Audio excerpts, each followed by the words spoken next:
Hey guys, how's it going? And I'd like to welcome you now to the first actual episode of Strictly Better. Now here we got a guest star right here, Mar 100. What's up? And a local airport. Yeah. Oh my god. We like to make a lot of guest appearances in our TV show, in our YouTube videos. They love making appearances. They love making the presence of. Anyways, welcome guys. Welcome. What's up? So this time I'm not gonna give you guys a new deck.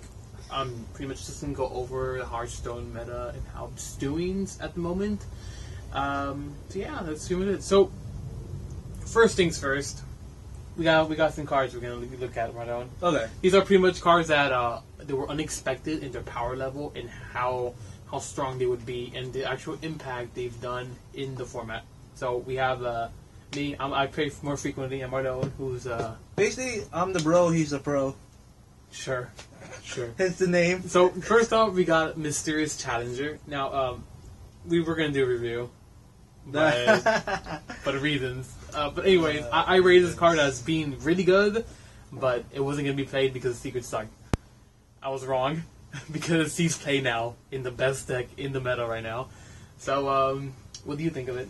And what do you see of it? Well, the thing is, I don't play a lot with I don't play with a lot of secret cards, so I don't know how big of an impact it does. Okay, pretty much this is what this is. All I see is a 6. Okay. I think this card's evil. Okay, so here's what it does. Okay, you play this, right, and it puts all this like one copy of each secret you have into the battlefield. So what this does, pretty much, in deck that I run, the secret pattern I run, as Repentance, which is a 1-mana secret, right? And whenever one of your minions dies, it comes back to life at 1 health. Then another one is called Avenge. Whenever one of your minion dies, we give one random minion +3 attack and +2 health. For that turn or for the... For permanent. Whoa! And then for another one it's called Noble Sacrifice. Whenever you or one of your minions is attacked, instead spawn a 2/1, and they attack that instead. Oh. And then the last one, Competitive Spirit, it gives all your creatures that you have on the field +1/+1. All? All. Wow. You control. Not the enemies, yeah. Okay. Yeah. So at the end, when you play this, and it puts all those 4, well, in my deck, all those 4 secrets into the battlefield. Yeah, and it wasn't expected how strong it would be, and it's pretty much like a huge tempo swing. So this card just came out like boom, right out the gate. A lot of people said this card it's strong, but fucking no secrets suck. So yeah. Well, yeah, I guess even though there's a little bit of secrets, there's still those. Pretty much, you get 10 mana value for 6 mana. Wow. Well, if you have 4 secrets and you put 4 secrets into the battlefield. Because each secret costs 1 mana, and you didn't pay for it. The other one we got is Competitive Spirit. Hey, little guy! Yeah, this is a secret I... Run free to your village! This is a secret I told you about. Now, a lot of people said, this secret sucks. It sucks. It's not going to be played. So, they're wrong, because it's played in Paladin Secrets. 1/1? +1/+1. +1 health and +1. Well, yeah. So when you, usually... your minion. Your board has, like 3 1/1s. And you get like 3 power and 3 toughness, or you have like 4 power and 4 toughness. So for 1 mana, it gives you a lot of stats, and it's not only spread on one body. It's spread to all the bodies. Yeah. So this actually came out and it was like much stronger than a lot of people anticipated. I thought it was for one guy. I didn't see the S on minions. No. Look at that guy run. Next up, Murloc Knight. Murlocs! Pretty much. So the thing about this, we're like, oh, this card, nah, it's not that good. I mean, it's 4 mana for 3/4. It's so slow. I mean, it's so slow. But a random Murloc. But holy shit, is this thing good? This thing's incredible. Wow, it's so good. It's so good. Like in theory, hypothetically, it's not that strong. But in practice, it's incredible because you play this, you use your hero power, so you get a 1/1 and a random Murloc. You can get a 2/1 with charge, and sometimes you can get the Murloc War Leader, which is a 3/3, and gives your Murloc +2/+2, or +2/+1. So this turns into a 5/5. My. Yeah, wow. It's impressive. It's more impressive, and like since Murlocs work together, You just push the button every turn. Because like the way I think about it, because I used to be a Yu-Gi-Oh player and summoning random cards from the same type. Yeah. From your deck, it really helps bring out advantage. Yeah. So like the first thing is like, yeah, I would understand why this card would be played. And how many cards can you have? 2 or? You can have 2. Yeah. 2, and having 2, and you can summon out 2 free ones. Yeah, but that doesn't happen most of the time. Well, It's just the fact that Murlocs work well together. They have good synergy, and just the fact that this just puts quite a bit of presence. So it was stronger than anticipated. It's by no means like an incredible card, like a super powerhouse, but it's yeah, it's a 4 for a 3/4. Yeah, well, those are terrible stats. Yeah, but it's it makes up with the its ability is it's pretty good. Next up we have Chilma. What the heck? Yeah, if you're holding a dragon, deal 3 damage to all minions. It's like a board wipe, pretty much, oh. and it has taunt. So we thought this wouldn't be that good because it would suffer the same problems like Abomination, right? It's 4 power, 4 toughness, for 4 mana, deals 2 damage to all minions, right? But this is really good. It's run in in Warrior Dragon decks and Priest Dragon decks because you play this. It's a little bit expensive. When you play this, it can pretty much stop the enemy's advance, and it's a pretty good anti-aggro killer, or even mid range because 3 damage is a lot. Well, yeah, It's a lot, especially also all the minions. Mm-hmm. So it's pretty good. I guess but the only downside is you have to have a dragon. Yeah, it's downside, but this is playing the dragon. Yeah, but if you haven't that, it's all good. Yep. Next up, we have a card that was better than anticipated was Cormog. Now a lot of people will disagree with me, no doubt. But in practice, you actually have quite a bit of minions in Zoo. In Zoo, this is not bad. Because you have Impic Boss, which summons 1/1s, and you have Implosion, which also summons 1/1s. You use those, and then you suddenly have 4 minions. You play this, and you wreck their enemy's board. It's a good card. Its stats are a little underwhelming because it's a 4/4, not a 4/5, as rarities we expect, like baseline, which is Yeti. But it's not nearly as bad as we anticipated. A lot of people thought it was terrible. Yeah, I'm like looking at it like you have to have the like 4. Yeah, that's a lot. It's a lot of minions, but it's actually we didn't expect that it would be easier than it was easier than anticipated. Pretty much to have that. To have these minions out. So yeah. Because like, well, first turn this is not gonna do anything, but like maybe later down late game or mid game. Yeah, I mean it works. It's really good with Zoo because Zoo it trades a lot with the enemy's board. You want to clear out the board, keep it empty, and then go for face. Like it's not like Face Hunter where you just hit face. Yeah. You control the board. Hit the face. Yeah, you control the board, and you then hit for face. And this works in the same vein. It works just fine.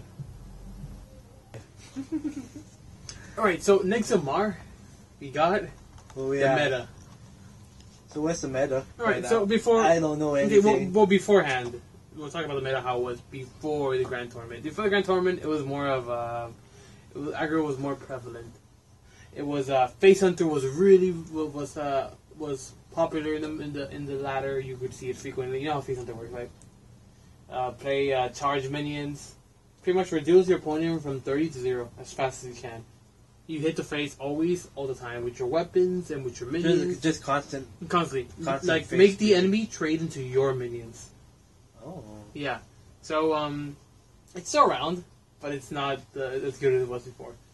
And that's because aggro has started to reduce. I honestly, since the Grand Tournament release, I haven't faced a single face with the deck. At all.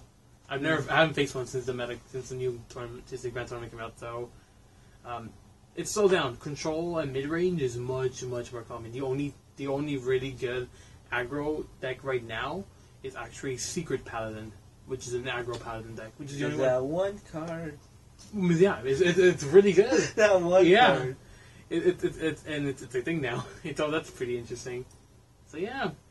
Alright, so some meta decks. You want to take a look at some of the meta decks? Yeah. Alright, so first off we'll look at there you go. Secret Paladin.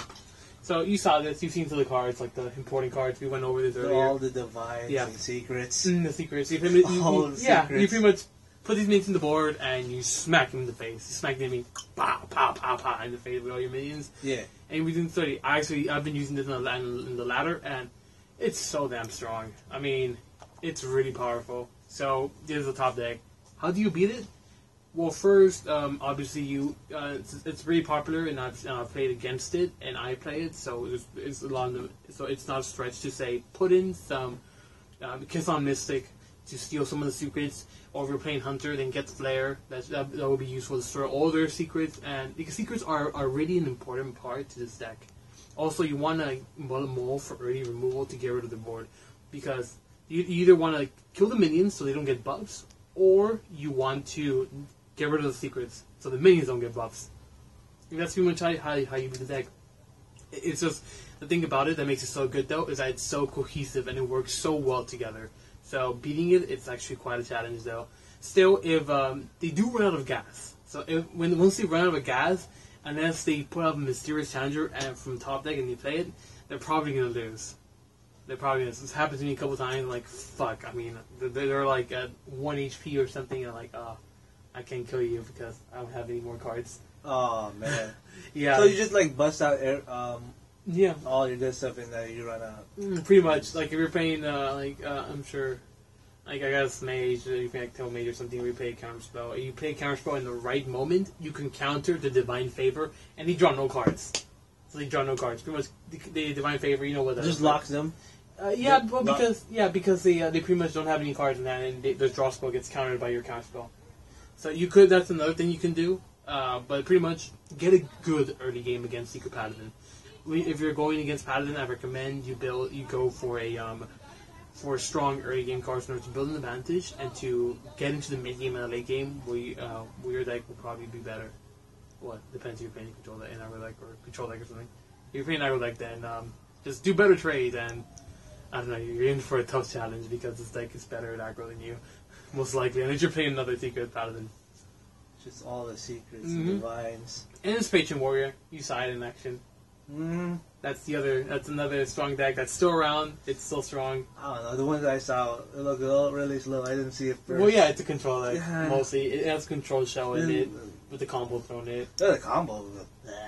It's strong, right, when it goes off. When it goes off, yeah. Yeah, it actually goes off pretty frequently because of the draw engine. You draw so many cards over and over again. I'm not gonna go into it. You're all if you're watching this video, you're probably all aware of Patron Warrior, how strong it is, and it's just it's still there. Pile of greeds. Yu-Gi-Oh reference. Another thing, dragons. I love dragons. Dragons, yeah. Dragon Priest. So that is another one more specific. It's like strong. Why? The curve. Wow. Holy nutballs or holy shit, whatever. The curve. It's incredible. Here's what you mark. Okay, so turn 1, right? Here's turn 1. They drop this. A 2/3 for 1 mana. Twilight Yelp. Turn 1. Turn 2.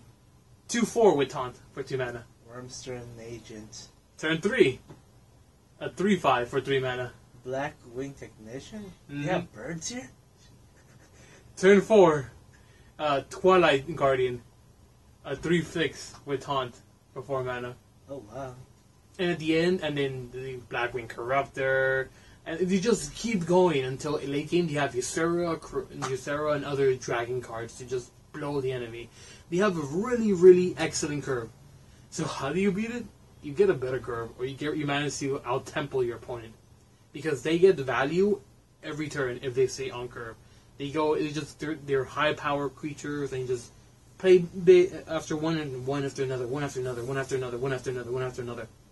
You haven't seen it in action, have you? No. No, you haven't, but I have. It's so just out-tempo them, basically? Yeah, well, because they play strong creatures every turn. If they stay on curve, like on turn 2 they drop a 2-drop, turn 3 a 3-drop, turn 4 a 4-drop, right? If they stay on that curve, there's creatures will probably overpower yours because they're just stronger. And you're playing a priest who has heals. So they just power shield or heal, and they just get better trades, and they just get the better end of the deal over you. And that's what makes this so strong, because all these dragon creatures have high toughness, which is really good for a priest because they can just heal. Well, naturally dragons are pretty strong. Sure. Yeah. So, I met a dragon once. okay. Next we have a dragon. Oh, warrior more dragon. dragons. Yeah, warrior dragon. Now, the warrior armor. Now, we're priests, right? They play creatures, right? Uh-huh. Warrior uses weapons. So they drop. Dragons hold weapons? No, warrior holds weapons, Mark. Come on now. So, Fiery War Axe. We all know this is a good card. 3/2 for 2 mana. Kill 2 early games minions for 1. Get a 2 for 1. That's value. Then you draw Battlewing Technician, which is a 3/5. Or Alex Strauss' Champion. 3/3 with charge. I've played Warrior, Dragon Warrior.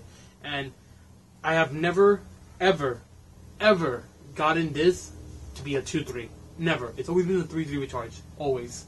On turn 2, this is really good because it'll overpower all their fucking creatures. Or just keep going for face. Boom, face, boom, face, boom, face, boom, face. It's like Control Warrior, but more aggressive. Mm-hmm. Since it's on Warrior. Yeah. So, have you seen Control Warrior? You saw it, haven't you? Yeah. Yeah, well, in the armor, they use weapons. It's just defensive. They clear the board, and this much armor. Yeah, it's similar. It's in the same vein as Dragon Priest. Value, get better trades, just get the better end of the deal, all the time. So how do you beat this?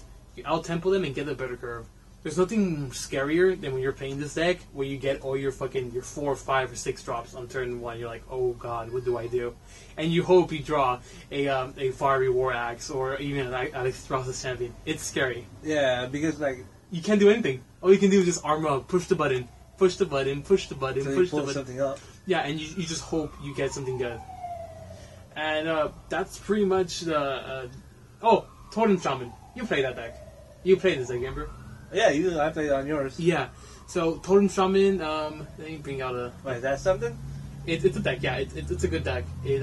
Shaman got a pretty good deal after this expansion because it got Totem Shaman. It got some pretty strong creatures. So, so if you haven't noticed, all these decks, they have strong early game and they cascade into a powerful late game with the powerful cards. Now, the Shaman one's a little bit different. This cascades from a strong early game into a powerful mid game with some late game threats. So they drop like Totem Golem. Look at this. 3, 4, 2. You remember 2. this? Yeah. Overload 1. You just drop these powerful creatures too, and this is why aggro is starting to fall off. I mean, other than aggro paladin, but aggro paladin only stays because it's so resilient. It's resilient. It has divine shield. It has buffs. Its minions don't die easily. That's why aggro paladin is strong in this meta because it's able to buff its minions into something to be more powerful, and that's why it's strong. So you play this like this is normal stuff, right? And like Thunderblood Valiant. Duskguard Totemic with a Totem Golem. You play Thunderbolt Valiant, you push the button, and your board stay when whoom. Yeah. You remember? Explain to them. Come on. The new perspective. Of the totems? Yeah, remember. You played this. What was your I just know I just spam so many creatures out and just hit face. That's all I do. Pretty much. Hit face. It's a strong deck, and this stays, once again, because it has really powerful valued creatures, and this is why it's strong in the meta right now. But since we're on the topic of aggro, we'll go over the some other decks that are able to, there are part of the aggro decks that are part of the meta now. It's so down, but these decks are much more resilient, or they're actually able to dump down minions. Another one is Zoolog. So, have you seen this deck? Zoolog? No. Okay. It's not like there's a zoo. Well, the name comes from Magic the Gathering. Oh. Zoo was what they called green, red, and white deck, which you just put a lot of minions into the field, and you would just get the strong, powerful minion and just continue attacking into them. That's where this got its name from. Oh, so this used stuff to, like look at this, Imgam Boss, get 1/1s whenever they take damage. Well, that one's annoying. Yeah, or Dr. Boom. I know. I don't like you. Yeah, it goes boom boom. It's just so resilient. Like all the other. You have new Ruby Neck, you have Honey Creepers, Inga Gambas, and with new addition Gormak the Impaler, which you will most of the time actually have 4 minions into the field. This deck is pretty powerful, and it's just really good at board control and just swarming the enemy and just getting the better deal. And this is why these recent in this meta, like aggro, like once again, aggro is just falling off. If your aggro deck is not resilient, it's not able to resist the early game drops that the opponents will play, your aggro deck will get nowhere. It's not going to do much. So you're making a new deck, you want to break the meta, and with an aggro deck, make sure your aggro deck has resilient creatures that are able to overpower the most common early game drops. Totem Golem, Worm Wrist Agent, Alex Cross's Champion. Make sure you can beat these minions. Make sure you can. And I mean that's Token Druid. So if you guys watched my earlier video, the first video of Strictly Better, you will notice that I played a Token Druid. Now this was I didn't look up anything. It was actually my own brew, and my own brew is actually quite different from the new ones because I use a lot of Druid Cross. Well, no, let me phrase that. I also use Beast Synergy. I got the I pretty much just took out like Wild Growth and stuff like that, and just went for a more aggressive token deck, which is able to put some powerful 7/7s like with Druid of the Claw. I mean not Druid of the Claw, Druid of the Fang. So how this works is you play Living Roots, and once again, this stays in the meta because you can just put more minions into the field. You haven't seen this deck, have you? No. Yeah, this is it's not brand new. The archetype existed before the Grand Tournament, but the Grand Tournament added some additional cards to make the deck, to propel it into what it is today. So this is more popular, and it's quite good. You get stuff like Savage Combatant, which lets you pretty much turns your hero power into a Fiery War Axe.